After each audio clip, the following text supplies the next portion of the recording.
Picture this. You wake up, you have no idea who you are, no memory, no name, no clue how you got here. You look around and two dead bodies are lying next to you and you're in space. Now, most people at this point would completely lose it, but not this guy. Within minutes, he's running calculations, checking oxygen levels, figuring out the mission.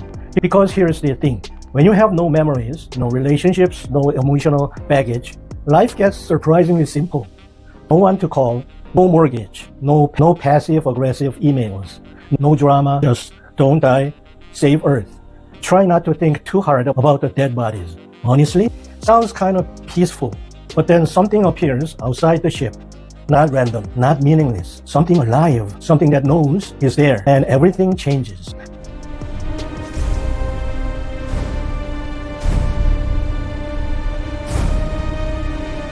I'm Jay Lee, and this is Deeper into Film, where we don't just watch movies, we let them reveal something deeper in us. Today we are looking at Project Hail Mary, not just as a sci-fi thriller about saving humanity, but as a surprisingly honest story about what happens when your life stops being only about you. And that sounds nice at first, until you realize that's actually when things get difficult. Here's the plot in 30 seconds, for those who haven't seen it yet, and don't worry, I keep coming back to it. Ryland Grace wakes up alone on a spaceship with no memory. Earth is dying. A mysterious organism called Astra Page is draining energy from the sun. He was sent on a one-way mission, alone to find the solution. He finds the solution, all right, but the real story isn't about science. It's about what happens when you meet someone so completely, impossibly different from you. Not just trying to understand them changes who you are. Stay with me. Being alone is simple. Here's our structures. Being with someone is complicated. But the moment you care, everything breaks. Let's start with Grace alone. And I want to be honest. Being alone in this movie looks pretty good. No memory means no regrets. No crew means no conflict. No relationships means no one to let down. He wakes up, runs tests, eats food, solves problems. Step 1, don't die. Step 2, figure out the mission. Step 3, execute. Clean, simple, efficient. Sound familiar? Think about the version of yourself that shows up on a solo work trip. Or the first week of a new job before anyone knows your name. Or, be honest, Sunday morning, phone off, no obligations. And that's something almost intoxicating about it. When was the last time you felt that? That specific relief of being answerable to no one.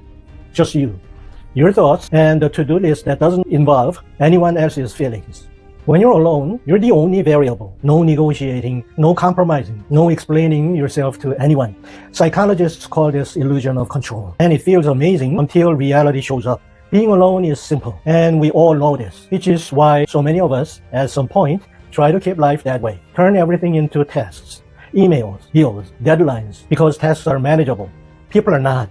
For Grace, reality shows up in the form of a spacecraft. Not his craft, another one.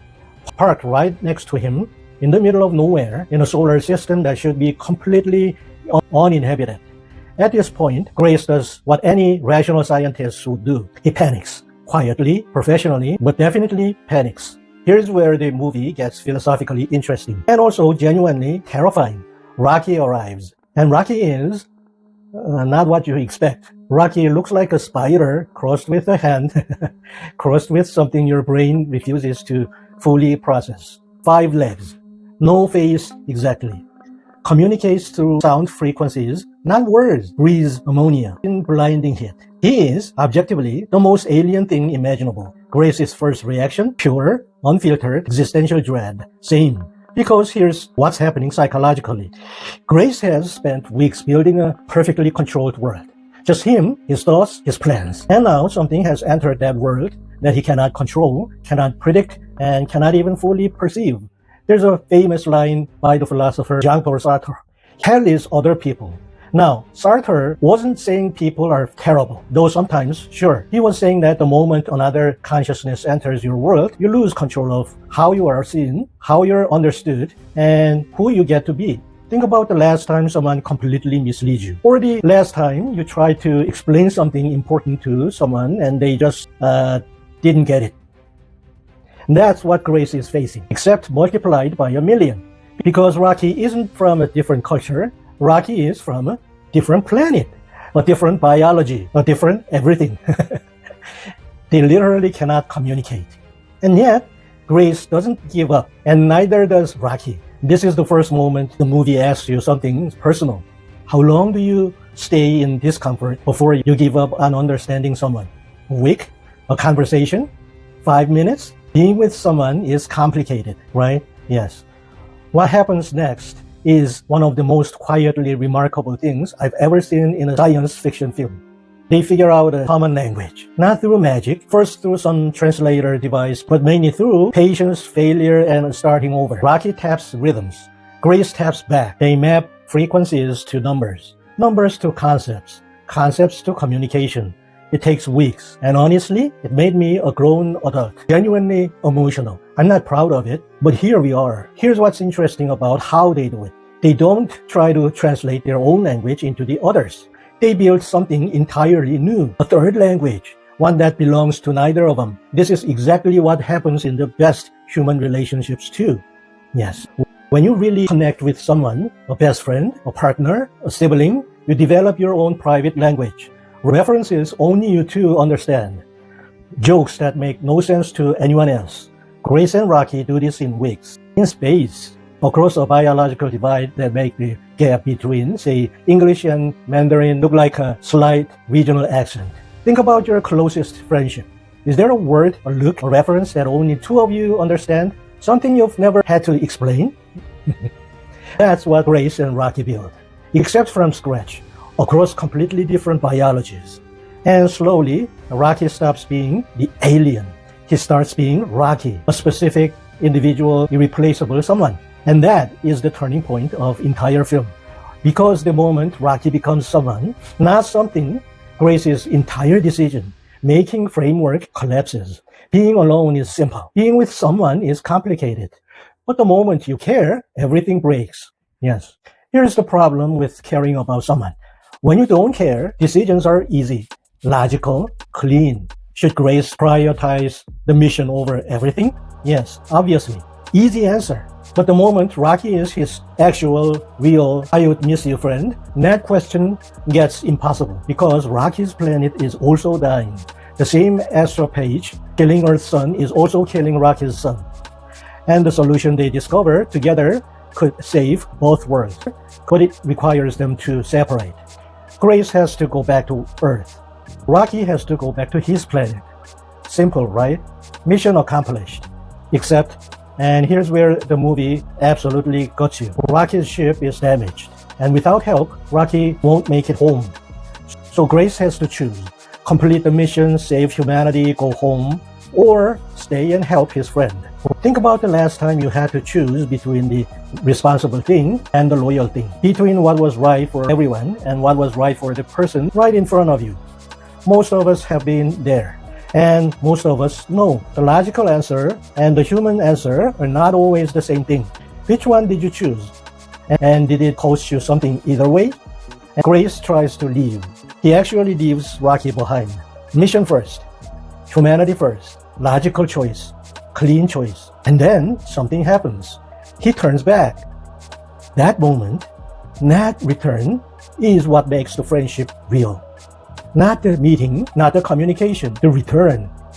Because real friendship isn't proven when things are easy. It's proven when you choose someone, even when it costs you everything. Now, I want to go a little deeper, because this film is doing something philosophically profound, and it deserves more than just, wow, great friendship story. There's a concept in philosophy called the encounter with the other, capital O, the other. The basic idea is this. You don't actually know who you are until someone truly different from you forces you to see yourself from the outside. Grace, alone in space, thinks he knows exactly who he is. A scientist, a problem solver, a guy who doesn't need people.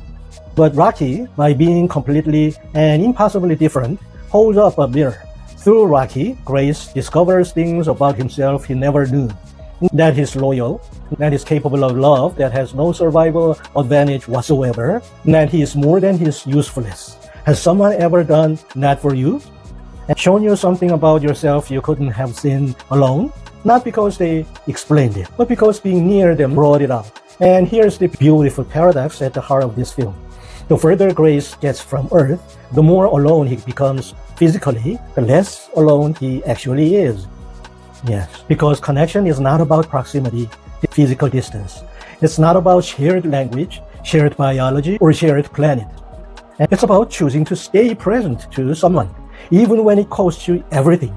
Isolation gives Grace a chance to ask, who am I? But relationship forces a deeper question. Who am I when someone else matters to me? Yes. And maybe that second question is the real one. Because maybe we do not truly discover ourselves when we are alone. Maybe we discover ourselves when we are changed by someone else. So here is where I want to leave you. And Project Hail Mary is not really about space. It's not really about science. It's not even really about survival. It is about this. You cannot become fully yourself alone. You need someone, and the more different that someone is from you, the more completely they can show you who you actually are. Yes, Grace needed Rocky, not despite Rocky being so alien, but because of it. And I think most of us have a Rocky in our lives. Someone we initially could not understand. Someone who confused us, frustrated us, maybe even scared us a little. Someone who, if you stayed present long enough, completely changed us. So here are two questions. First, who is your Rocky?